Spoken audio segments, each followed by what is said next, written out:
তুমি কি জানো, কষ্ট সবসময় শাস্তি নয়, অনেক সময় কষ্ট আল্লাহর ভালোবাসার সবচেয়ে বড় প্রমাণ। তুমি হয়তো ভাবছ, আল্লাহ যদি আমাকে ভালোবাসতেন তাহলে এত কষ্ট দিতেন না। আজ আমরা জানব সেই 4টি কষ্ট যা আল্লাহ কেবল তার প্রিয় বান্দাদেরই দিয়ে থাকেন। প্রথম কষ্ট, দোয়া কবুল হতে দেরি হওয়া। তুমি হয়তো অনেক দিন ধরে দোয়া করছো, কিন্তু এখনো কবুল হচ্ছে না।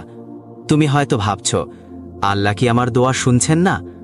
কিন্তু সত্যি হলো, তিনি শুনছেন, শুধু তোমার জন্য উপযুক্ত সময়ের অপেক্ষায় আছেন।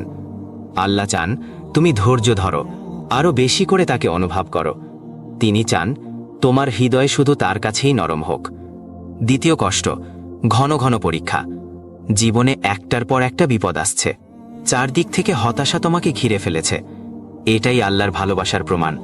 ঠিক যেমন আগুনে গলে সোনা খাঁটি হয়, তেমনি কষ্টে একজন মুমিন পবিত্র হয়।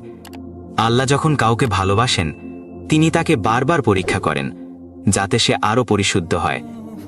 তৃতীয় কষ্ট, প্রিয় জিনিস কেড়ে নেওয়া। তুমি হারিয়েছ ভালোবাসা, কাজ, অর্থ কিংবা কোনো মানুষকে। হয়তো ভাবছ, কেন?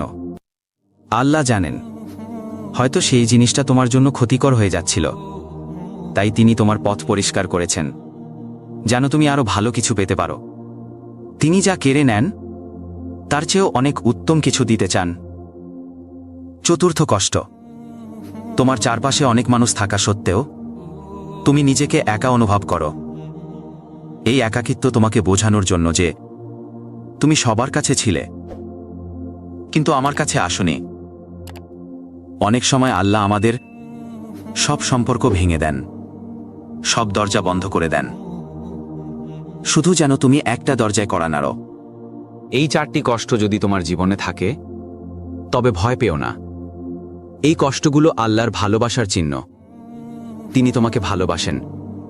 তুমি যদি ধৈর্য ধরো, তাহলে এই কষ্টগুলোই তোমার জীবনের সবচেয়ে বড় নিয়ামত হয়ে দাঁড়াবে। ভুলে যেও না, আল্লাহ কখনো তোমার কষ্ট অপচয় করেন না। তোমার কান্নাও তার কাছে খুব মূল্যবান। আল্লাহ তোমার সব কষ্ট সহজ করে দিন। ভিডিওটি কেমন লাগলো তা কমেন্ট করে জানাতে ভুলবে না। আসসালামু আলাইকুম।